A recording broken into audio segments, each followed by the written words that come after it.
اعوذ باللہ من الشیطان الرجیم بسم اللہ الرحمن الرحیم قل ان صلاتي ونسكي ومحیاي ومماتي للہ رب العالمین صدق اللہ العظیم۔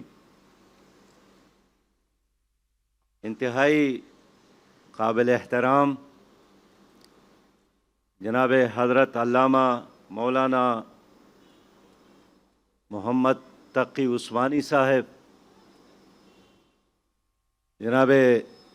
حضرت مولانا فضل الرحمان صاحب، جناب اسحاق ڈار صاحب، جناب حافظ ساجد میر صاحب، سٹیج پر موجود علماء کرام، تاجر برادری کے قائد جناب سلیمان چاولہ صاحب، اور اس مجلس میں موجود انتہائی قابل احترام بزرگوں، بھائیوں اور دوستوں، ہم پوری قوم کی طرف سے جناب شیخ الاسلام علامہ تقی عثمانی صاحب کو مبارکباد پیش کرتے ہیں کہ انہوں نے ایک انتہائی اہم مسئلے پر پاکستان بھر کے دانا بینا علماء کرام اور ماہرین معیشت کو بھی جمع کیا ہے، اور یہ ایک اچھی اپرچونٹی ہے ہمارے لیے کہ پی ڈی ایم کی حکومت کو لیڈ کرنے والا جناب حضرت مولانا فضل الرحمان صاحب بھی موجود ہے، اور اس پورے مسئلے کے ساتھ جس فرد کا بہت ہی تعلق ہے جناب اسحاق ڈار صاحب بھی موجود ہے، ہمارے کے پی کے گورنر بھی غلام علی صاحب بھی، اور تمام وہ لوگ موجود ہیں کہ جو اگر اپنے اپنے حصے کا فرض ادا کرے تو ہمیں انشاءاللہ تعالی سود کے لعنت سے نجات مل سکتی ہے۔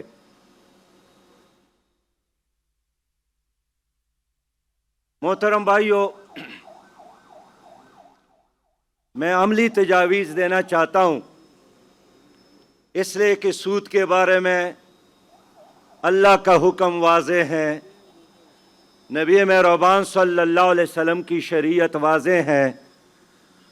حتیٰ کہ 1931 میں جناب علامہ اقبال صاحب تعلیم مکمل کر کے واپس آئے تھے تو انہوں نے پوری امت کو یہی پیغام دیا بینکوں کے حوالے سے کہ این بنوک این فکر چالاک یہود، بینکوں کا یہ نظام چالاک یہودیوں کی سازش ہے، تا نور حق السینہ آدم ربود، اور اس کا مقصد یہی ہے کہ انسان کی سینے سے نور ختم ہو، تا تہ و بالا نہ گردد ای نظام۔ اقبال نے فرمایا کہ جب تک آپ اس نظام کو تباہ اور برباد نہ کرے، دانش و تہذیب و دین سودائے خام، تو دانش اور تہذیب اور دین کی باتیں کرنا یہ سودائے خام ہے۔ اور شاید یہی وجہ ہے کہ علامہ اقبال کے بعد قائد اعظم محمد علی جناح نے اسٹیٹ بینک کے گورنر کو آرڈر دیا تھا ایک متبادل نظام تیار کرنے کا، اور 31 علماء کرام کے 22 نکات میں بھی یہ چیز شامل تھی، اور 1956 کا آئین ہو، 1973 کا آئین ہو، 1980 کے اسلامی نظریاتی کونسل کی سفارش ہو، 1991 میں جسٹس تنزیل الرحمان کا فیصلہ ہو، اس کے بعد 1999 میں شریعت اپیلیٹ بورڈ کا فیصلہ ہو، یا گزشتہ رمضان المبارک کے 27ویں شب کو ہمارے وفاقی شرعی عدالت کا فیصلہ ہو، جس میں کلیئر واضح موقع پہ اختیار کیا گیا کہ اللہ اور آئین پاکستان دونوں کا تقاضا یہی ہے، حکم یہی ہے کہ پاکستان میں اب سود کا نظام، ربا کا نظام مزید نہیں ہونا چاہیے۔ اب عمل کا لمحہ ہے، کون عمل کرے گا ہمیں بتایا جائے، پوری قوم تیار ہے، لیکن